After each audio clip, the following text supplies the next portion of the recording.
Poison 2024. This film stars Tim Roth as Lucas and Trine Durham as Edith. And the film is set mainly around a cemetery, and some of it is walking near the cemetery, but it is all in it feels almost like confined space, a lot of it. And that, I think, is because it is based on a film, or on a play rather. That it's a play between um, two characters who've estranged, and they don't they don't see eye to eye on things, although there's commonality in that they have lost their son. So Uh, Lucas walked out of their home on New Year's Eve in 2012, 7:10 p.m. So it's all very specific. And the setting is now more than 10 years later. And Edith is in the reception building of the cemetery when she spots Lucas in the cemetery grounds. And when she sees him, she's shocked and she tries to hide, but he spots her and comes towards her and they meet, and this dialogue develops.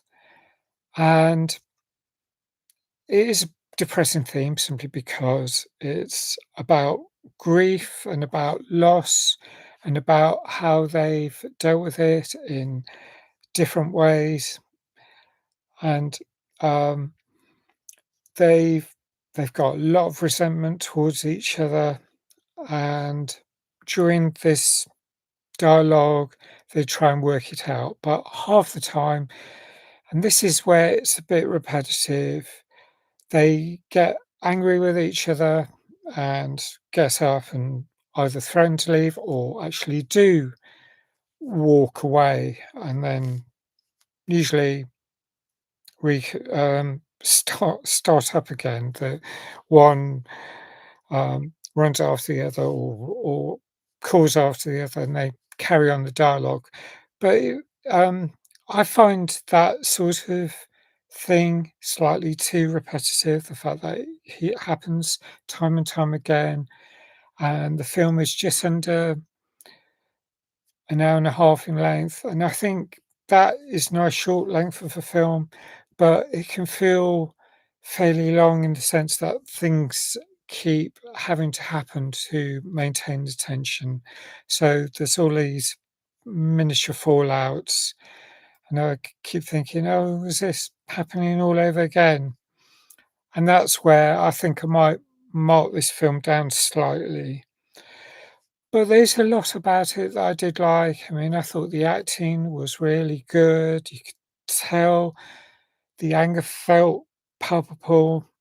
Both of them are grief-stricken, but they've dealt with their grief in different ways. And it soon becomes clear that Lucas has dealt with it in a very different way. He's started up a new relationship.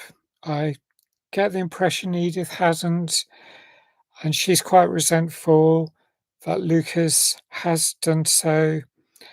Uh, so the the differences in how they deal with it. I mean, we all deal with grief in different ways, and I noticed it when I was deep in grief, and it's quite a few years ago now. But there were expectations from other people that you're meant to move on after a certain amount of time. I remember being shown a photo of my late sister and bursting into tears, and I found it so upsetting just to see her. It reminded me all over again at the wrong moments, and yet the person who showed me the photograph expected me not to deal with it like that. that I should have moved on by that point. And some people expect that you can sort of just, um, deal with it by stiff upper lip, by stoicism. Um, no, we deal with it in our own way, and grief can come in waves, or we can work through it and slowly and surely via psychotherapy or some form of counselling. But it takes as long as it takes. And in this particular film, Edith saw the event that led to the death of her young son.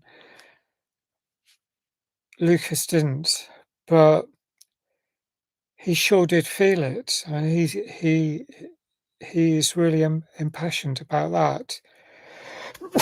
Pardon me. Oof. Um, so the they're both missing their child, and she's shown her grief more directly, whilst he seems to push emotion away. Um, I think they're still equally caught up in it all.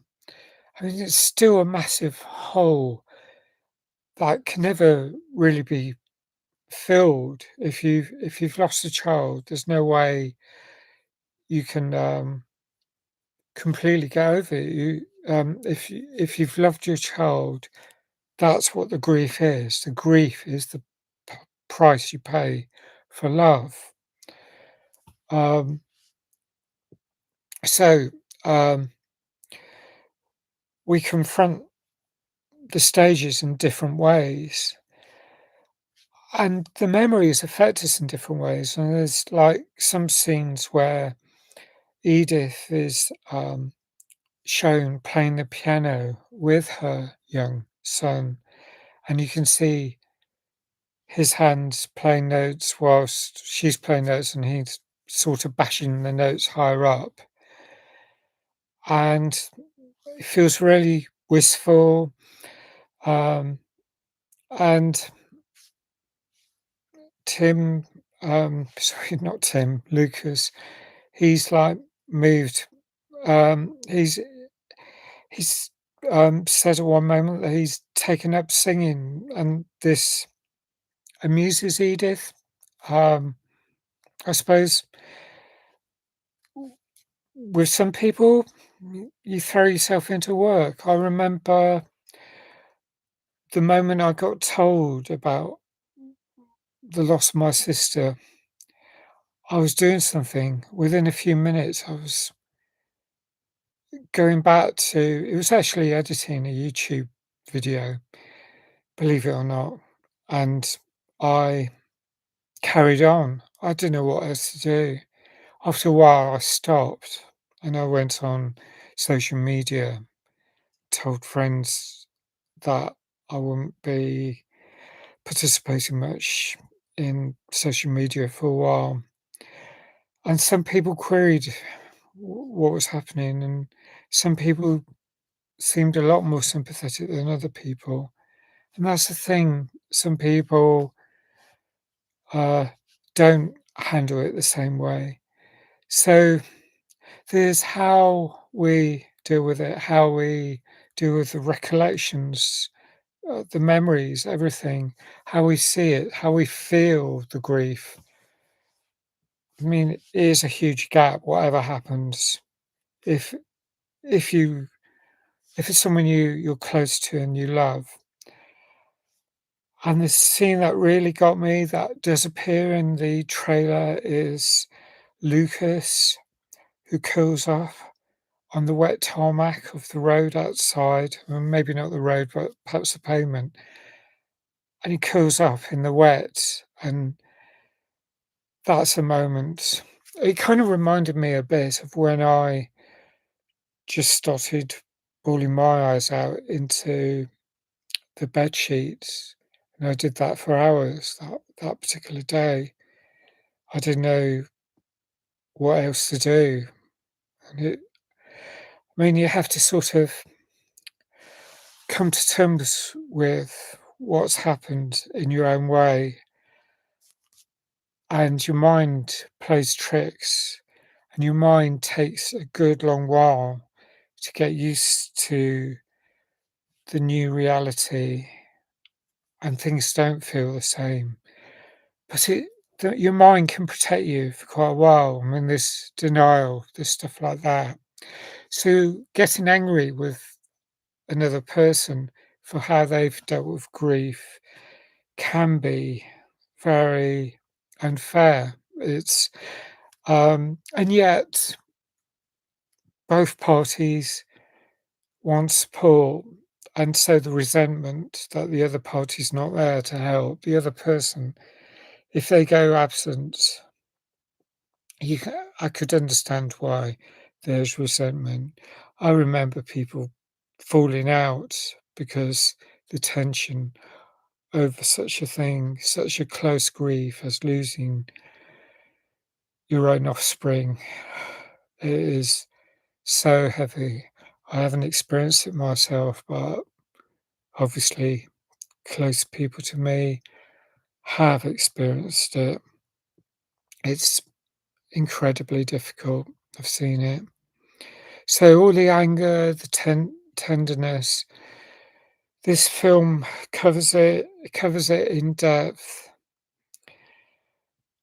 In some ways, it did feel a bit slow moving, a bit repetitive, and it might have been just the mood I was in whilst watching it last night. So I'm going to score it 6 out of 10. That isn't a really bad mark. It's a very worthwhile film. It's very well acted, but it is very much based on a play. It is very much in simple locations. I mean, you do get some aerial shots, some differences in scenes. I don't know if that was enough for me to break up the elements of a monotony, but I'd love to know what you think. If 6 out of 10 is a fair score or not. Please leave your thoughts if you've seen it, and thanks if you like this review. Thanks if you subscribe.